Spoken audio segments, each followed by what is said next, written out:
Hey everybody, this is another part of my my garage organization videos.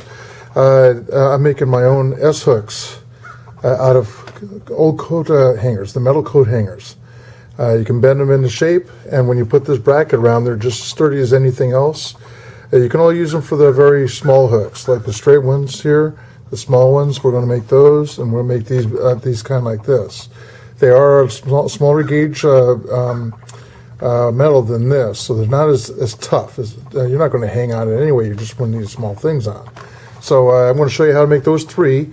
I don't think they're going to work for something like this because as coming out farther, you're going to have a lot more flexibility in it, and you might not even be able to come out this far.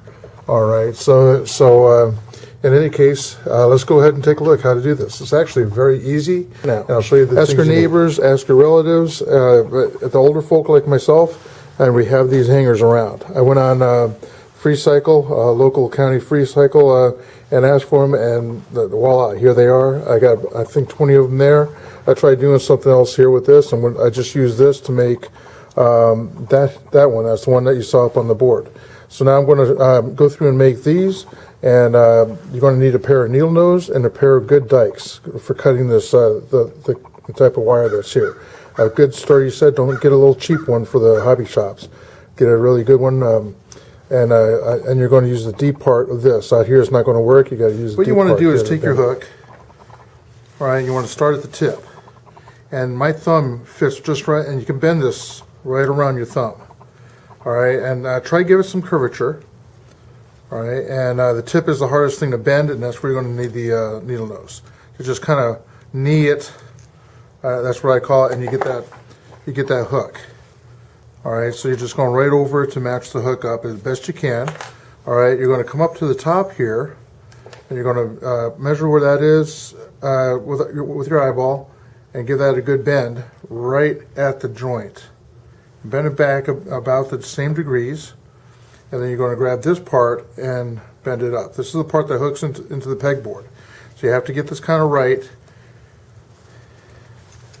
Bend that up. And look at that. It's just about good. That is just about good. So I need to bend this back just a little bit. Take my pair of dikes here.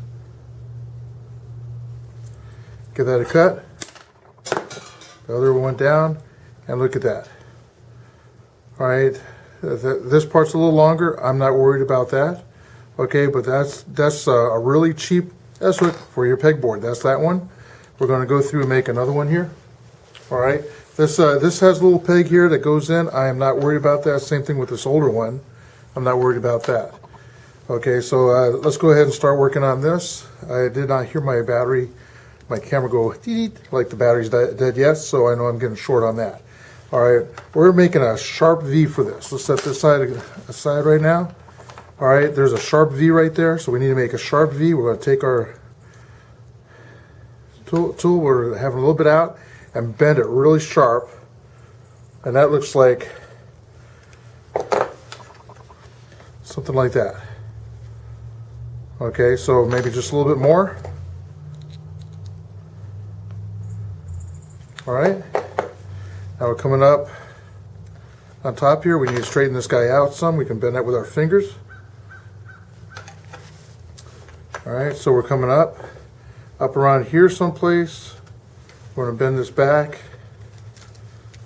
This is what goes into the board now, so we need to get it right. Bend that back. Bend this up.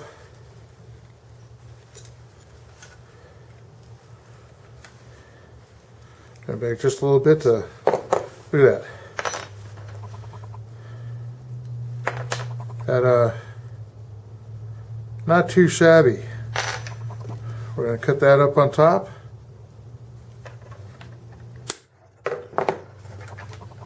And look at that. Pretty darn close. You're not going to be perfect. I wouldn't worry about that at all. All right, we're going to have this one come out a little bit more. All right, so I need to straighten my wire out just a little bit. I'm going to use my pliers for that. Have it kind of straight as possible. I did some bending with this guy, so I need to straighten them out some. All right, this has white paint on it. You want to try you want to probably sand it down. If you have kids around, the paint chips can hurt them. So just be careful about that. Also, this thing is kind of sharp. So you have to be careful of that too if you have youngsters around. All right, and while you're grabbing things. Most of us are good about that. All right, so that's the first bend. That's the first bend I did. All right, right there. Now it comes out a little bit further, but I'm not worried about that. And I can always trim it off. So I want to bend this. Got the wrong tool. Okay, I want to come up here, bend this back, line it up again, come up about the depth of this, and bend it up. And bingo, there it is.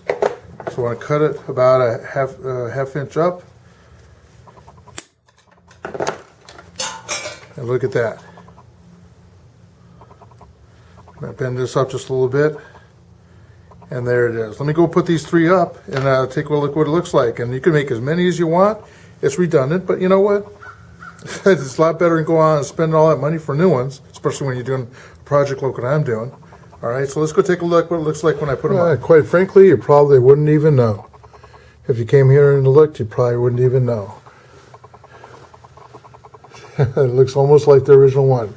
If you're wondering what that 44 is, I have this on my other videos, and that's what I've done with a lot of stuff here so far. The 44 means you come over to drawer 44 here, all right, and there's another one right in there that's a different size. So just need a little way to organize. So hopefully this helps you out if you're running short of all these pegs, all these S-hooks and everything for your board when you're setting up your peg board. All right, subscribe, see you a lot more. Bye.